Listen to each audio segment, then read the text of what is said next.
Before I begin, although I'd sooner forget, upon reviewing Jeanne du Barry, it felt as if there'd been a return of something or someone. I sense something, a presence I've not felt since...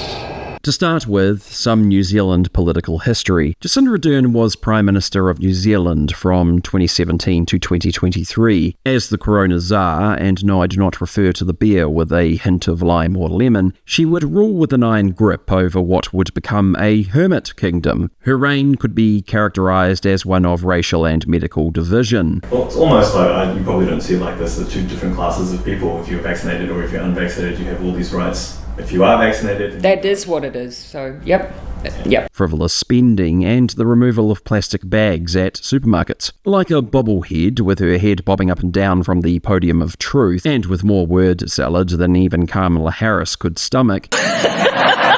She would inevitably overstay her welcome, recognising the writing on the wall. She'd proclaim to have run out of gas and then ship off to a cosy job among the globalist elite. Anyway, I'm sorry, May Wen, but for me you somewhat resemble our former Prime Minister. Perhaps you may perceive this as a compliment. And with your portrayal of Jeanne du Barry, I had difficulty viewing this as a biopic of Madame du Barry, the last maîtresse en tête of King Louis XV, or Dame Jacinda Ardern, the ill-advised biopic having arrived early, and in French no less. This film does somewhat play out like a vanity project. Madame du Barry was 24 when she met King Louis XV. May Wen, being in her mid-40s, and the director and one of the three writers, would portray the titular character. Immediately it reminded of those many vanity projects, often with a middle-aged white male in a black tank top acting out some kind of James Bond fantasy. With that said, May Wen as Jeanne du Barry is...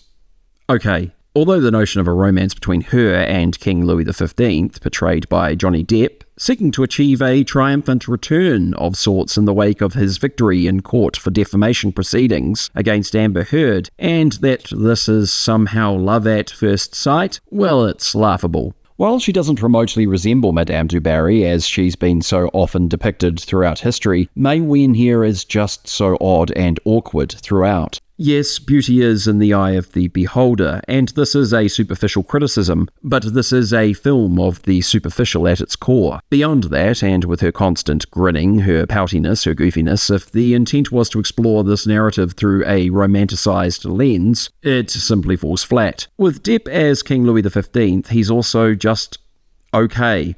The smirky, alien-like Depp seems entirely appropriate with portraying the king that would lead the nation into financial ruin, paving the path forward for the monarchy's end, and to the introduction of Madame Guillotine. I like this take from Bluty with respect to King Louis XV, that he, and I quote, believed that only his mistresses loved him enough to tell him the truth. For that reason, he allowed them to lead him, which contributed to his failure with finance, which was the worst aspect of his reign, end quote. If going in with the intent to receive a period drama romance, perhaps it may be better to look elsewhere. This is a very awkward romance from start to finish, persisting with stilted and saccharine attempts at situational humour throughout. The biggest problem here, and of seeking to convey this as a love story between a king and his courtesan, is they must be somewhat likeable, and if possible, relatable.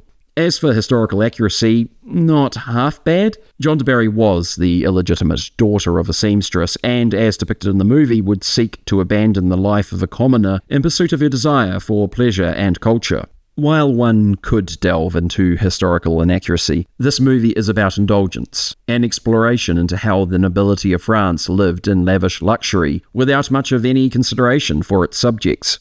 This film does somewhat resemble Sofia Coppola's 2006 Marie Antoinette, covers the same timeline with Madame du Barry as its focal character and culminating in the demise of the French Monarchy. The narrative also includes exchanges where Madame du Barry would be mocked and shunned by many of the aristocracy, including Marie Antoinette. As for her own biography, when she came of age at 15, she would leave a convent, and while employed as a reader and companion to an elderly widow, she was sent away when she drew the attention of Madame de la Garde's two married sons and one of their wives. With King Louis XV, she would marry Count Guillaume du Barry to qualify as a maîtresse en tête. She quickly became accustomed to living in luxury and received a young Bengali slave named Zamor. So, and based upon what has so far been addressed, I can honestly say I somewhat enjoyed this movie. But why? Well, there's a sincerity to it, not often otherwise exhibited in other efforts. Within the awkward, sometimes uncomfortable scenes that would involve Jeanne du Barry, and with the king in particular, there's this unapologetic elegance of costume and spectacle. It reminds of a cake, where once one indulges in the icing and through the meringue, layer by layer, only to find upon over-consuming therein lies a gruesome and painful sensation that will inevitably follow with indigestion, or worse. Let them eat cake. With showcasing excess, Jeanne du Barry presents a clear picture for how the 1793 reign of terror would eventuate, how the bourgeois would find themselves disillusioned with the monarchy, the king requiring further taxation to the burden of this class, with trickle-down effects upon those prior exempted, including the very poorest of society. Ignorance may be bliss, but it would be her ignorance over the realities of excessive spending, her inability to understand the anger of those suffering through the reign of King Louis XV,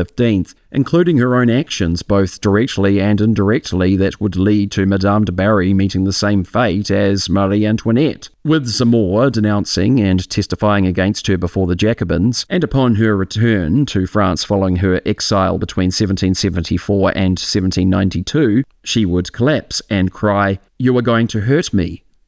Why? 2023's Jeanne du Barry, upon looking past, as I had to, the resemblances with present day, explores an unusual and uncomfortable relationship between a courtesan and king, to a life of luxury beyond excess and to the detriment of a nation's subjects. As a character study, a representation of those at the top who could be so blind to what grumbled beneath, this is a worthwhile watch for those interested in this period of history. And whose side are you on? Politically, I would consider myself more in the middle, often adrift in no man's land. Although certainly fiscally conservative, the right wing of politics comes with its own challenges. One could hope Trump isn't nearly so bad as the media persistently proclaim him to be, although the media's potency runs about as empty these days as some reservoirs. That was not a state system reservoir which the president-elect was referring to. In New Zealand, while Luxon and National seem fiscally more sensible to date, I often struggle to tell the difference between his party and that of the previous regime. At any rate, my point is, and certainly in recent times, those in governance have abandoned the working class, specifically catering for the interests of their own global nobility. Much like a political death, the tide having turned the world over, this could serve as a reminder to the folly of the vainglorious virtue signal, to the egregious spending inflicting further pain on those suffering the most within society, and to the lack of consideration for the consequences that inevitably will follow.